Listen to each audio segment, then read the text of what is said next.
Ladies and gentlemen, welcome to SPL. We are entering the final week. The final week before the playoffs, that is.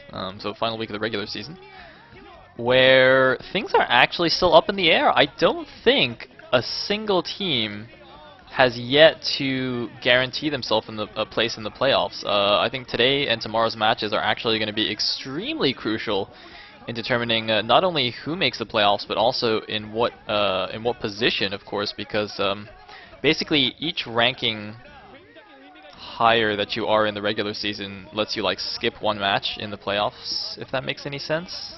So like if you end up first in the rankings in the regular season, you get seeded straight into the grand finals, which is really sweet.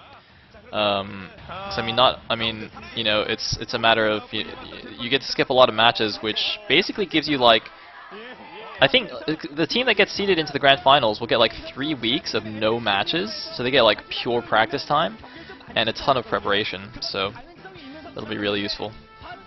Anyway, so the first match here, we are seeing another fresh face come out for Team 8. It's going to be Sang, a Protoss player. I don't know who that is. And for SKT it's going to be Su. We do know who that is, the SKT Zerg. So it looks like Team 8 is actually going to try and pull off the strategy they used against against Khan on Wednesday. Spoiler alert if you haven't watched that match. Team 8 3-0'd Khan by leading out with Real 2, some random Zerg guy. And this time they're leading off with a random Protoss guy. It's going to be on Jade. So let's see how that works out for them. I mean, who knows? You know, after what happened there between Team 8 and Khan, I wouldn't even be surprised if like Sang wins this game and Team 8 carries the momentum to a 3-0. That would that'd be completely ridiculous, and that would actually make the rankings really funny. Team 8, man, trolling up the trolling up PL even though they've already gotten eliminated. Anyway, Sang's going to be the purple Protoss on the top left, Su will be the red Zerg in the top right. And I believe this map is generally not so good for Zerg. We have seen a lot more PvTs than Zerg matchups here. And I just remember Low Kim QQing about this map. I guess we'll see. At least Su does have the advantage of scouting in the correct direction here. So Overlord is going over to the top left. Probes coming out for Sang, probably just going to put a pylon there at the front. I'm actually a little bit curious to see how he walls here. The top left and bottom right positions are a little bit difficult to wall, and looks like Bunky has actually brought his girlfriend here to cheer T1 along. I do believe actually if hold on, let me try and remember this right. I was reading the SPL news post thing right before I started streaming, but that was like half an hour ago. And of course my memory is notoriously shoddy. Half an hour ago for me is like, you know, 10 years ago for most people in terms of remembering things. But I believe if SKT 3-0s Team 8, they'll be guaranteed to finish first and go straight to the grand finals. I think if they win like 3-1 or 3-2, they'll be guaranteed a spot in the playoffs, but the ranking might depend on the other matches. And if they lose, then I'm not sure, although that's highly unlikely. As much as it would be amusing to see Team 8, you know, pull off another 3-0 here, that's just not. I mean, if they manage to do that, it's just gonna blow my mind. So we'll just ignore that potential result for now. So it was a pull first from Su. It's pretty standard over pull, and now he's gonna expand. I assume it was an over pull. I wasn't actually paying attention. And I believe the last time. Wait a minute. No, the last time these two teams met though, didn't Team 8 3-0 SKT? Hold on, let me actually go back and have a gander at this news post. Is that what happened? Looks like Sang actually going cannon first there. If that was an overpull, I don't know if that was actually necessary. I think you can get away with Nexus first, especially if you have a good wall in. But he's playing it safe here. Don't think you should do that. Yeah. Apparently the last match between Team 8 and SKT was a 3-0 for Team 8. Crazy, man, crazy. Oh, this actually reminds me, by the way.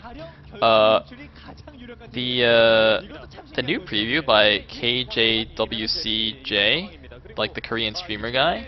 Man, his prediction writing was like really good. Like no offense to Mustaju or anything. Like I love Mustaju, but today's prediction thing was like super detailed and really nice. So yeah, KJWCJ fighting. He also restreams like the random amateur leagues, so that's also awesome. Anyway, back to the game. Looks like it's gonna be 3H Hydra. No real surprise there anymore. Seems to be the cool thing to do this season in ZVP. And of course he has taken the close third at the 12 o'clock for that purpose. Gonna take down this probe. So Sang goes down to the bottom right natural, doesn't see an expansion there. So he knows Su hasn't taken the far away third. And let's see actually if he sends out another probe and does see this 12 o'clock. Of course, generally expanding towards the Protoss as a Zerg is not the best idea, but in this case I think it's fine. He's going to have early map control with those Hydras. Put on some early pressure. And it looks like the probe is going to see this. I don't think it'll be too surprising. I mean, you know, I guess Su could also have perhaps taken like the 3 o'clock third there, like the bottom right third. But yeah, so Sang sees that close expansion, and to me, that like if I was Sang, that might make me a little bit more wary of something like a 3H Hydra. And yeah, he is actually building a very quick robo here at the front, so I think he does at least suspect something like this. So what he's gonna do is as soon as that finishes, he's gonna throw down a support bay and start making reavers from that robo, and then it's gonna be extremely difficult for Su to do any damage at the front. Or I mean, he can do a little bit of damage, but he won't be able to break it if there's like a reaver and a couple of cannons there. So that should be quite nice. It is a very nice wall as well, as you can see. So Su is going to poke a little bit. You know, as soon as he sees the Reaver there, he's probably just going to kind of keep his Hydras there, you know, do a semi-contain and maybe expand again, drone up. Looks like in the meantime he is denying this probe scout. Oh, the probe slips through. It's very close to dying though. One more shot will take it down. Yes, Su on top of things, denying the probe scout from Sang, and the Hydras are on the way. Now, I don't think Su even had Zergling's speed there, so it's nothing, you know, even though Sang got his probe scout denied, there's still no hard evidence that this is in fact going to be Hydras. You know, it was only 4 lings, no speed. It was just good control from Su. And, well, here come the Hydras. One Zealot is actually moving out. It's going to run into the Hydras, but that's not really going to give that much warning here. There's actually a drone. That's got to be a mistake. Is he going to make a hatchery? No. Is he gonna do like the action versus Jangbi build where he does like a sunken contain? I don't think that really makes sense after a 3-hatch Hydra, but I guess we'll see. Anyway, it looks like Su's just going for the break here, and oh my god, both cannons go down. The extra 2 cannons are not in time. The Reaver is not out either. There's probes pulled to help block off, but I think this game is already over here. Wow. Sang not showing us nearly as good a performance as Real 2 did against Khan. This is, I mean, this is more what I would expect to see, honestly, out of, you know, a random rookie here from Team 8. Just complete failure. GG, and Su takes the game very easily. Even though, I mean, Sang, he definitely sniffed it out with that robo there. Couldn't hold on, and T1 is on the first step to their 3-0. That'll guarantee them place in the grand finals. It's actually interesting that they sent out Su first and not, you know, lead off with FBB, Fantasy, Bisu, and Best. But of course, Su, a very strong player as well. So yeah, let us move on to set number 2.